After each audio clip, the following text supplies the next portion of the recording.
La signification d'une condition.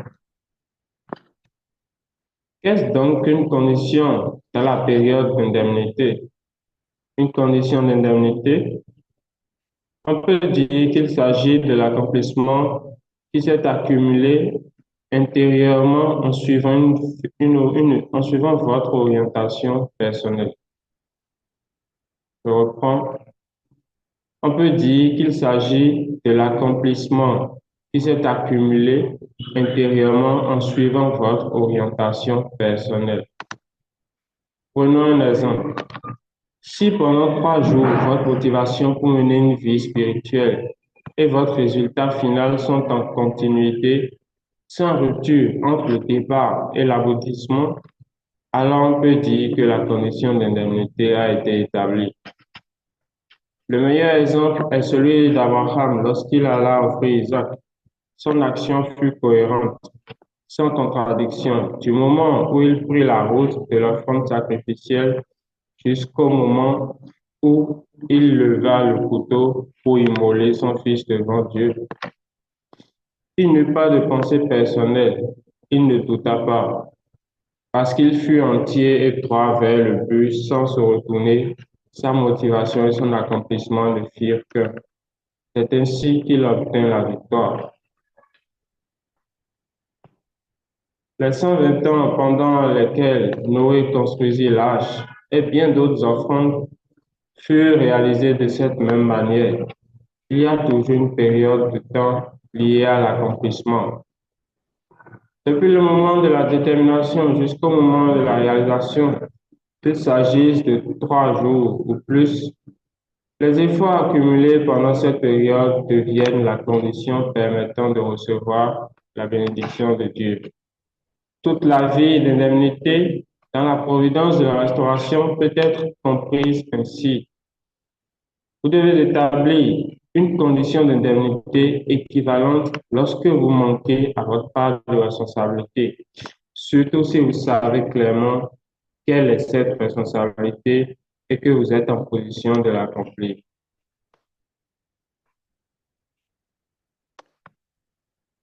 Si vous indemnisez la défaillance de vos ancêtres, la position de l'ancêtre que vous avez hérité, la quantité d'indemnité peut être moindre. Car il y a dans votre lignée une histoire de paiement d'indemnité et ces souffrances antérieures allègent le fardeau de votre propre condition. Autrement dit, grâce aux efforts sincères de vos ancêtres, vous pouvez être capable, vous pouvez être accepté pour vous tenir dans la position d'avant la chute avec une condition d'indemnité réduite. C'est un principe historique.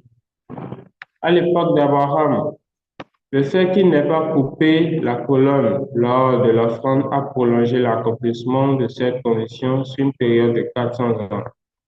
Pourquoi? Parce qu'il était dans une position où, s'il avait été sincère, il aurait pu facilement accomplir sa responsabilité. Cela se produit lorsqu'on représente une époque sans être conscient de sa propre signification historique. Quand une personne en position de restaurer la liberté par elle-même néglige d'accomplir même une petite condition, alors une indemnité beaucoup plus grande est exigée. Particulièrement aux époques de transformation historique, lorsque le moment attendu depuis 6000 ans arrive, celui qui offre un effort sincère au moment providentiel hérite du fondement de foi bâti à travers les 6000 ans de la providence de restauration. Celui qui comprend sa propre signification historique peut hériter de l'histoire. Il est donc très dangereux de venir à la bénédiction après avoir accompli un long travail de pionnier ou de témoignage, puis de se présenter devant les vrais parents sans conscience de la gravité du moment. Si vous échouez à ce moment-là, tout votre fondement de foi peut s'effondrer, car ce moment est celui où tout votre cours de foi doit porter fruit. Ce serait une grande erreur de traiter cela superficiellement, en oubliant le sens réel de votre vie de foi, votre centre et votre but.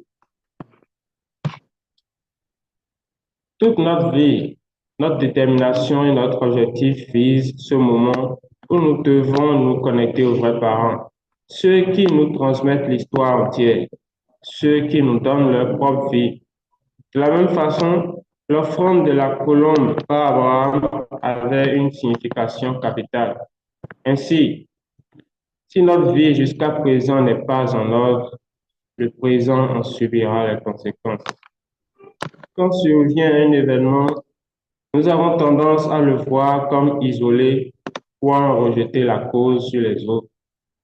Mais en réalité, il se manifeste parce que nous avons vécu d'une certaine manière jusqu'à présent. Il existe donc différents types d'indemnités. Adieu. Nous pouvons applaudir pour ce prochain message.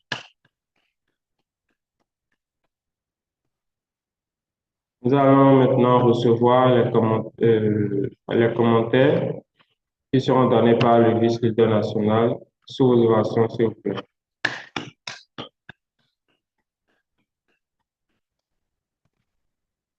Merci, MC. Bonjour au leader national. Bonjour aux conseillers, à tous les leaders. Chère famille Béni Centrale, bonjour. Je suis heureux de me retrouver devant vous ce matin pour partager mes réflexions sur le contenu profond et vaste que nous avons reçu ce matin.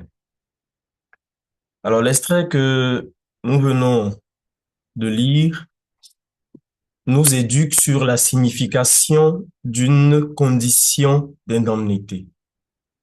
Je me suis permis, pour euh, offrir la possibilité de mieux comprendre d'abord la question d'indemnité, je me suis permis de m'inspirer du texte qui a précédé celui que nous venons de lire. Dans ce dernier, le révérend Johann Lee dit que l'indemnité signifie en réalité combattre. Dans son développement, il nous rappelle le contenu de l'introduction du principe divin qui dit qu'il y a une grande contradiction en chaque personne, en chaque individu, où deux tendances s'affrontent simultanément, l'âme originelle et l'âme déchue, qui se livrent un du combat. Et il continue en disant, je suis un être qui a 2 maîtres. Je suis un être qui a 2 maîtres. L'être humain ne devrait être dominé que par le Dieu absolu lui-même. S'il n'y avait pas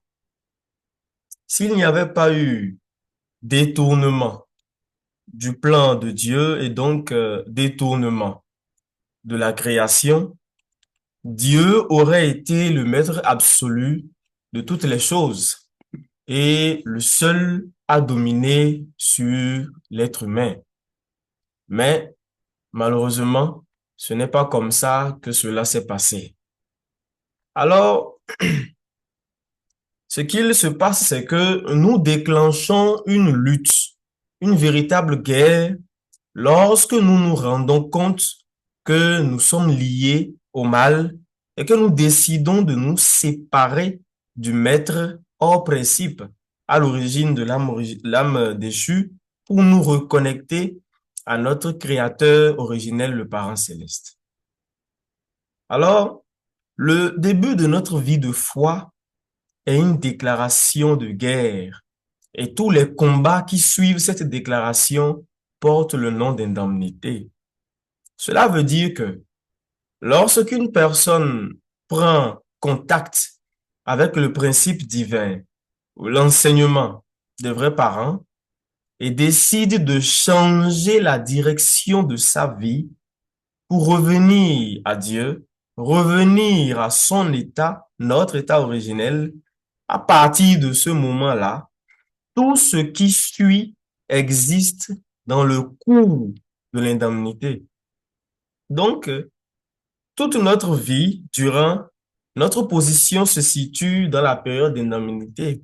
C'est-à-dire qu'à partir du moment où nous avons décidé de suivre les vrais parents, où nous avons décidé de changer de vie, de nous reconnecter à notre source, à l'être originel, le parent céleste, à partir de ce moment-là, tous les événements qui se sont produits à partir de ce moment, à partir de cette décision-là, tous les événements qui se sont produits font partie donc de la période d'indemnité. À partir de ce moment-là, le cours de l'indemnité a débuté. C'est-à-dire que ce n'est pas seulement lorsqu'il se produit une tragédie, un drame ou un événement malheureux que nous payons l'indemnité, mais c'est la compréhension biaisée que nous avons parfois.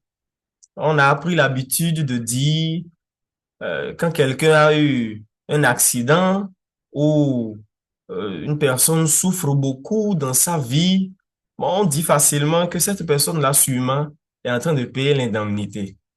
Elle est en train de payer une indemnité. C'est pourquoi elle souffre, c'est pourquoi elle est dans les difficultés. Mais Révérend Johann lui dit non.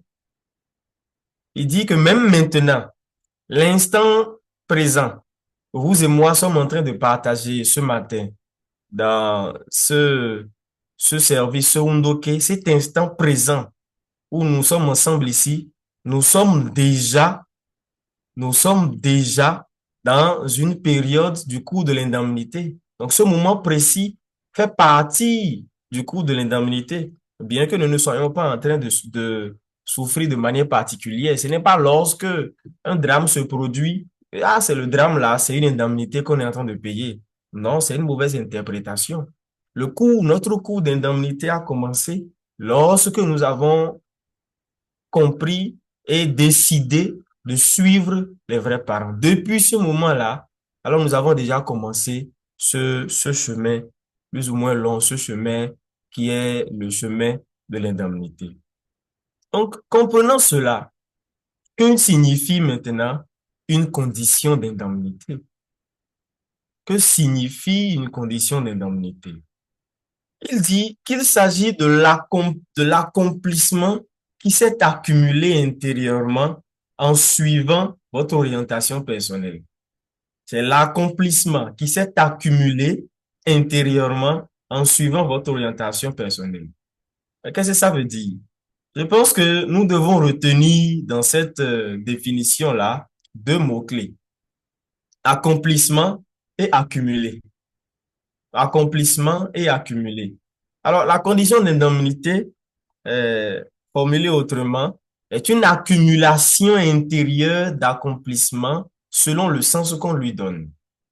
On nous explique que une condition d'indemnité est établie de manière effective et efficace lorsque, entre le début de la condition et l'aboutissement, notre motivation initiale et le résultat final ont été une continuité sans rupture. C'est-à-dire que à partir du moment où on a décidé de faire la condition, la motivation de départ et le résultat final, entre ces deux points, il n'y a pas eu de rupture, il n'y a pas eu de pause, il n'y a pas eu d'entre-deux. C'est une continuité entre cette motivation de départ, le résultat final, en prenant compte donc chaque jour de la condition.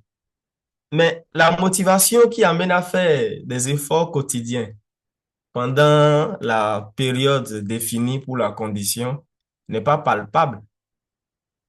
La motivation sur la durée n'est pas physique, n'est pas matérielle pour qu'on puisse voir. Pourtant, c'est bien ça le critère d'évaluation. C'est la motivation là, sur la durée, qui est le critère d'évaluation. C'est pourquoi la définition dit il s'agit de l'accumulation intérieure d'accomplissements. Ça veut dire que, par exemple, si nous décidons d'offrir 40 prosternations pendant une durée de 21 jours pour un but précis, bien sûr, les 40 prosternations, les 40 révérences sont importants. Mais c'est important parce que c'est l'objet de la condition. Mais l'élément crucial ici, c'est l'attitude et le cœur avec lequel on a fait ces kiombés, ces révérences-là chaque jour. Et c'est ce qui permet de dire qu'on a réussi à établir la condition d'indemnité ou pas. Donc, il ne s'agit pas de décider, bon, on fait 1000 kiombés, 2000 kiombés pendant 1000 ans. Ce n'est pas ça qui compte. Mais chaque jour, pendant qu'on faisait ces 1000 kiombés-là, quel était notre cœur? Quelle a été notre attitude? Donc, c'est la constance entre la motivation de début et le résultat final chaque jour qui permet de définir, d'évaluer ou de dire si nous sommes en train d'offrir une condition de manière effective ou pas.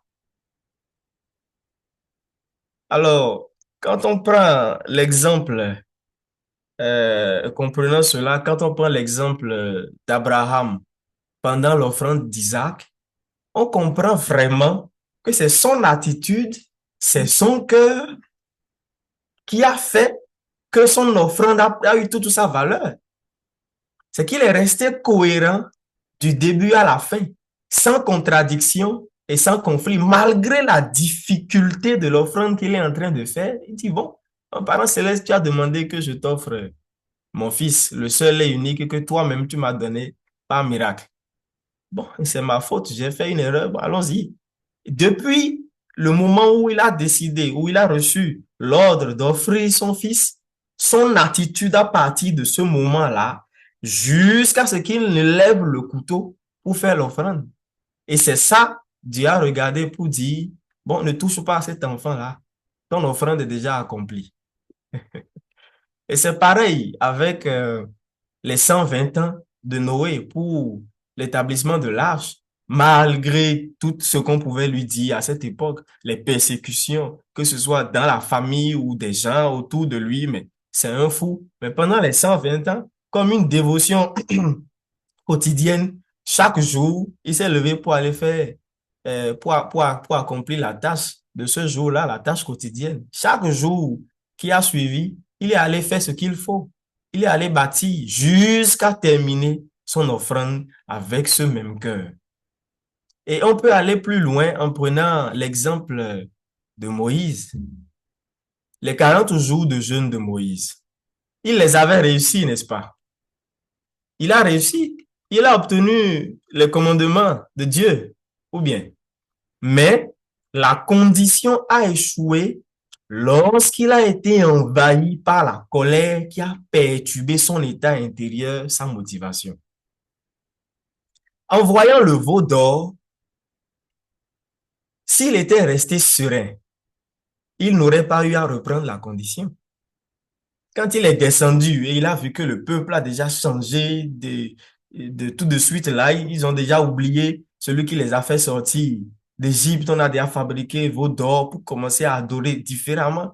Si lui, il était resté, quand il a observé ça, il est arrivé, s'il était resté serein intérieurement, rien ne se serait passé vis-à-vis de cette condition qu'il venait de poser. Il a déjà obtenu le résultat. Rien ne se serait passé. Condition n'est pas encore envahie. Tout va bien jusque-là pour la condition et le résultat obtenu. Donc, le veau d'or n'a pas envahi sa condition. C'est la colère en lui qui a créé une rupture entre la motivation de départ et le résultat final. Ce qui a fait que, même au dernier instant, condition qui est pratiquement terminée, résultat, succès, cette condition est envahie, les pieds brisés, et il est obligé de recommencer.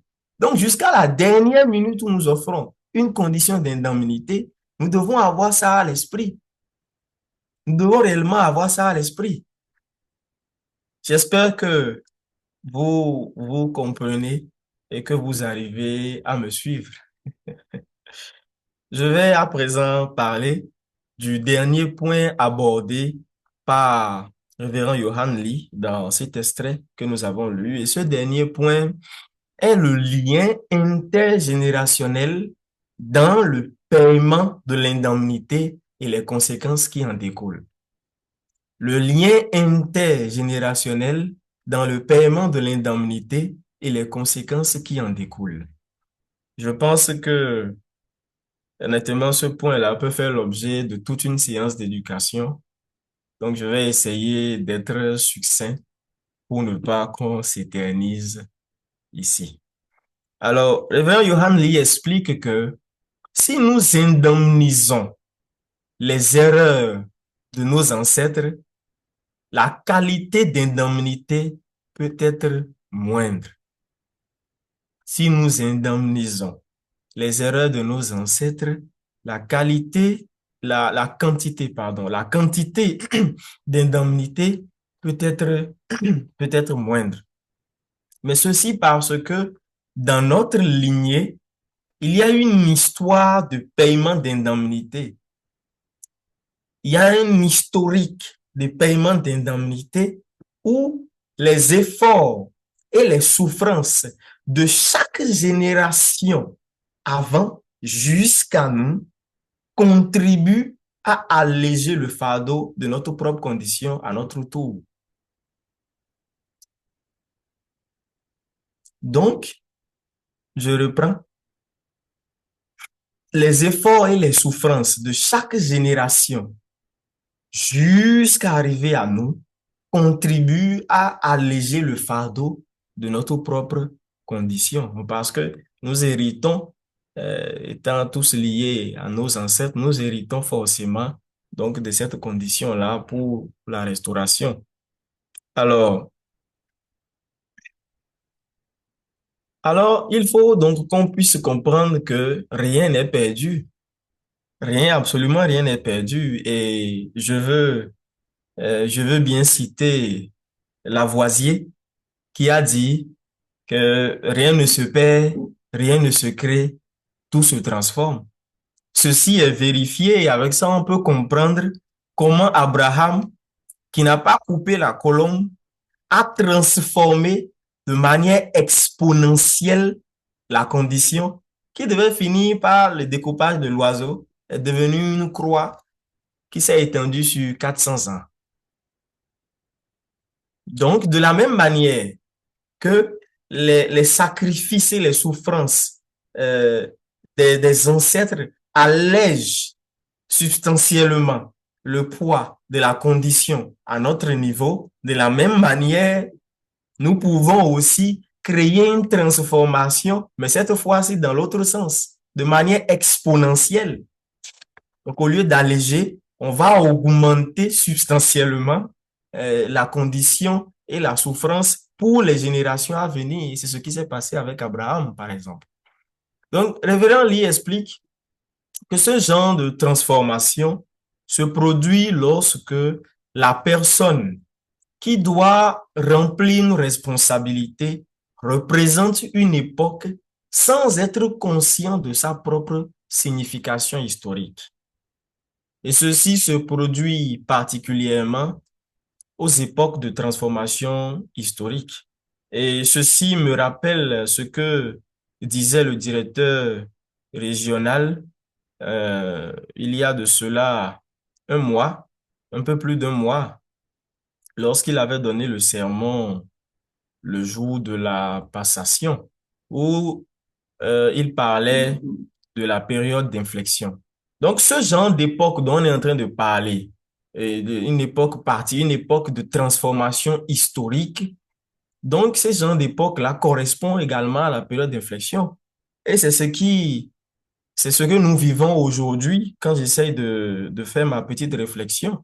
Pas seulement à cause du nouveau leadership, mais à cause de la signification historique du moment où nous tous aujourd'hui, on peut comprendre, on peut presque palper la tension du moment et la valeur de l'instant présent dans l'histoire providentielle, surtout avec ce qui se passe avec notre vraie mère en Corée. Nous savons tous aujourd'hui que nous vivons une époque précieuse où les choses peuvent changer rapidement en prenant une direction ou une autre en fonction de notre responsabilité.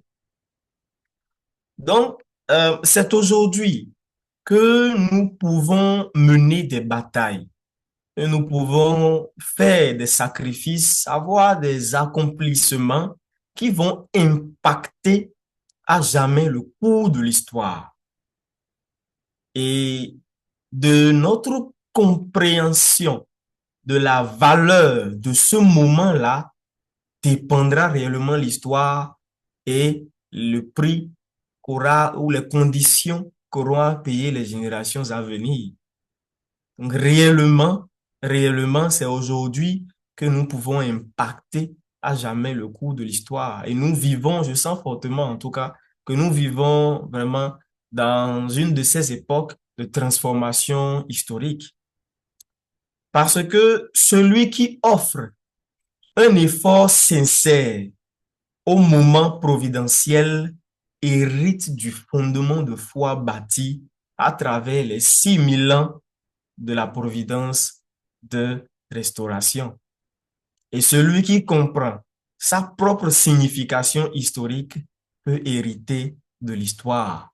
Je nous invite donc, chacun d'entre nous, individus, euh, faisant partie de la Fédération des familles, étant membre aujourd'hui en 2025, à prendre conscience de notre propre signification historique afin qu'on puisse hériter de l'histoire, du fondement de l'histoire, mais que nous puissions à notre tour apporter notre contribution,